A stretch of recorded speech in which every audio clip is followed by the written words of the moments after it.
হরে কৃষ্ণ। আমি কিন্তু ভারতকে বিশ্বগুরুর স্থানে দেখতে চাই, বা ভারতকে বিশ্বগুরু রূপে আমি দেখতে চাই। কারণ আগামী দিনে বিরাট বড় কিন্তু সমস্যা আসবে এই পৃথিবীর মধ্যে। পৃথিবীর অনেক দেশ মানে এতটাই ক্ষতিগ্রস্ত হবে যে বিজ্ঞান তাদের কোনো কিছুই সাহায্য করতে পারবে না। তা এই আগামী দিন এরকম আসতে চলেছে। তাই আমি যতদূর আমার ধারণা বা যতটা আমি অনুমান করতে পারছি যে এই সমস্যার সমাধান কিন্তু একমাত্র হিন্দু সনাতন ধর্মের যারা মানুষ রয়েছে তারাই কিন্তু এই সমস্যার সমাধান বের করতে পারবে, বা একমাত্র এই আধ্যাত্মিক দ্বারাই এই সমস্যাগুলা সমাধান হবে। তাছাড়া কিন্তু বিজ্ঞান এই সমস্যার সমাধান বের করতে পারবে না। কারণ এই যে তেল গ্যাস যেটা আমরা মাটির তলার থেকে বের করছি, এর কারণে কিন্তু অনেক রকম সমস্যা দেখা দিবে।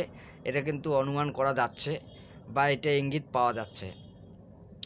তো এই যে সমস্যাগুলো, এই সমস্যাগুলোর কারণে কিন্তু পৃথিবীর অনেক দেশের অনেক বিভিন্ন রকমের ক্ষতি হবে। কিন্তু এটা যদি বন্ধ করা হয় তবুও কিন্তু মানুষের বর্তমান যে পরিস্থিতি তাতে কিন্তু মানুষের অনেক ক্ষয়ক্ষতি হবে। তাই এটা বন্ধও করা যাবে না, বা এটা যদি এভাবে চলতে থাকে তাও কিন্তু ক্ষতি। তো এরকম কিন্তু একটা সমস্যার মুখে পড়তে হবে পৃথিবী গোটা বিশ্বকে। তাই আমি বলছি যে ভারত হিন্দু রাষ্ট্র নয়, ভারতকে বিশ্বগুরুর স্থানে নিয়ে যেতে হবে। বা এটা করতে গেলে বিজ্ঞান আর তোমার আধ্যাত্মিক এই দুটাকে একসাথে সমান অধিকার দিতে হবে, বা বিজ্ঞানের পরামর্শ মেনে চলতে হবে, বা আধ্যাত্মিক যে পরামর্শ, সাধুগুরু যে একটা পরামর্শ সেটাও কিন্তু মেনে চলতে হবে। যদি বিজ্ঞান আর আধ্যাত্মিক দুটো যদি একসাথে সমানভাবে অধিকার পায়, তারা যদি সমানভাবে চলতে পারে, তাহলে কিন্তু ভারত বিশ্বগুরু হতে কেউ আটকাতে পারবে না, আর ভারত কিন্তু বিশ্বগুরুর স্থান প্রাপ্তি করবে।